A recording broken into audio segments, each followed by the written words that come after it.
Hello friends, hello YouTube family, कशा आहात तुम्ही? तर आजचा माझा जो व्हिडिओ जो आहे जो खास करून महिलांसाठी हा व्हिडिओ आहे। डॉक्टर बाबासाहेब आंबेडकरांनी महिलांच्या नेतृत्वासाठी त्यावेळेस काम केलं ज्यावेळेस पूर्ण भारतीय व्यवस्था बाबासाहेबांच्या विरोधात होती। सर्वांना जय भीम, नमो बुद्धाय।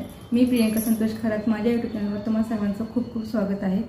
तर मी आज डॉक्टर बाबासाहेब आंबेडकर यांनी महिलांसाठी जितके अधिकार दिलेले आहेत त्याबद्दल मी तुम्हाला थोडीशी माहिती देणार आहे।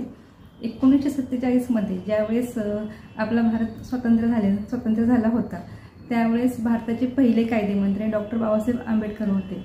बाबासाहेब भारताचे पहिले कायदेमंत्री असताना त्यांनी सुरुवातीलाच पहिलं लक्ष घातलं ते म्हणजे महिलांच्या परिस्थितीकडे।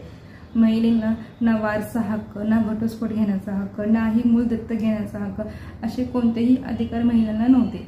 जर आपल्याला समानता हवी असेल, संविधानामध्ये समानतेची जी तरतूद होणार आहे त्यासाठी समानता हवी असेल तर ती समानता घरात का नाही, यासाठी बाबासाहेबांनी पहिली प्रास्ताविकता जी बनवली होती त्याच्यामध्ये महिलांना हा घरामध्ये वारसा हक्क मिळाला पाहिजे, त्याबरोबर त्यांना घटस्फोट घेण्याचाही अधिकार मिळाला पाहिजे, त्यांना पोटगी मिळण्याचाही अधिकार असला पाहिजे, विवाह बाह्य त्यात त्यांना मूल दत्तक घेण्याचा सुद्धा अधिकार असला पाहिजे। अशा बऱ्याचशा तरतुदी बाबासाहेबांनी केल्या होत्या आणि ही पहिली प्रस्तावना त्यांनी सर्वांसमोर सर्वांसमोर त्यांनी मांडली होती। त्यावेळेस या प्रस्ताविकेचा त्यांचा सगळ्यात जास्त जोरदार विरोध करण्यात आला होता।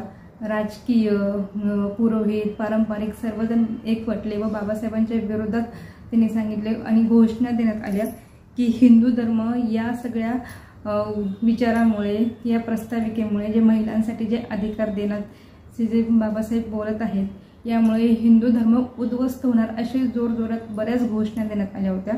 आणि नेहरू सरकार यांनीही बाबासाहेबांना फारसा पाठिंबा दिला नव्हता। या सगळ्या विचारामध्ये डॉक्टर बाबासाहेब आंबेडकर यांनी 1951 रोजी त्यांनी कायदेमंत्री पदाचा राजीनामा दिला आणि त्यांनी हे सांगितलं की जर स्त्री आणि पुरुष समान नसतील आणि स्त्रीला तिच्या घरामध्ये जर अधिकार जर मिळणार नसतील तर हा संविधानाच्या आत्म्याचा अपमान आहे। अशा प्रकारे बाबासाहेबांनी हे वाक्य लिहिले होते की जर समानतेची बात आहे तर याच्यामध्ये स्त्रीला सुद्धा समानता मिळाली पाहिजे। तर याच विचारामध्ये बाबासाहेबांचा हा लढा हा कायमस्वरूपी सुरूच राहिला की महिलांना हा पूर्ण अधिकार मिळाला पाहिजे। तर त्यांनी जे तरतुदी केल्या आहेत बाबासाहेबांनी आपल्या संविधानामध्ये, ज्या तरतुदी आहेत महिलांसाठी खास करून, तर त्या वेगवेगळ्या ॲक्टद्वारे मान्य करण्यात आले, जसं की हिंदू मॅरेज ॲक्ट, पुन्हा परत हिंदू सेक्शन्स ॲक्ट, पुन्हा हिंदू अडॉप्शन्स आणि हिंदू मेंटेनन्स ॲक्ट असे वेगवेगळ्या ॲक्टद्वारे स्त्रियांसाठी हक्क व त्यांचे अधिकार मान्य करण्यात आले। बाबासाहेबांनी यासाठी हिंदू कोड बिल लिहिलं होतं आणि याच हिंदू कोड बिलचा खूप जास्त विरोध झाला होता।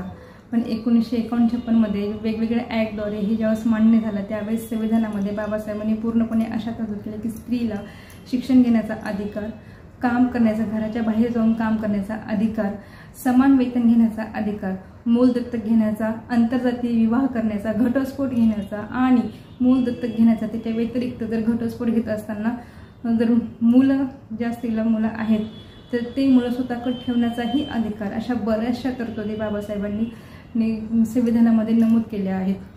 बाबासाहेबांनी हे फक्त दलिताचीच नीती नव्हती तर पूर्ण भारतामध्ये भारतीय स्त्रियांचे एक खरे रक्षक होते। बाबासाहेबांनी स्त्रियांसाठी एवढे अधिकार दिले आहेत आणि बरेच अधिकार संविधानामध्ये आजही तरतूद आहेत। जर तुम्हाला हा माझा व्हिडिओ आवडला असेल तर माझ्या व्हिडिओला लाईक करा, शेअर करा, सबस्क्राईब करा। आपण असेच डॉक्टर बाबासाहेब आंबेडकर यांच्या संविधानिक आणि ज्या वैचारिक मध्ये परत असे नवीन व्हिडिओमध्ये परत आपण भेटूया। तोपर्यंत सर्वांना जय भीम, नमो बुद्धाय, धन्यवाद।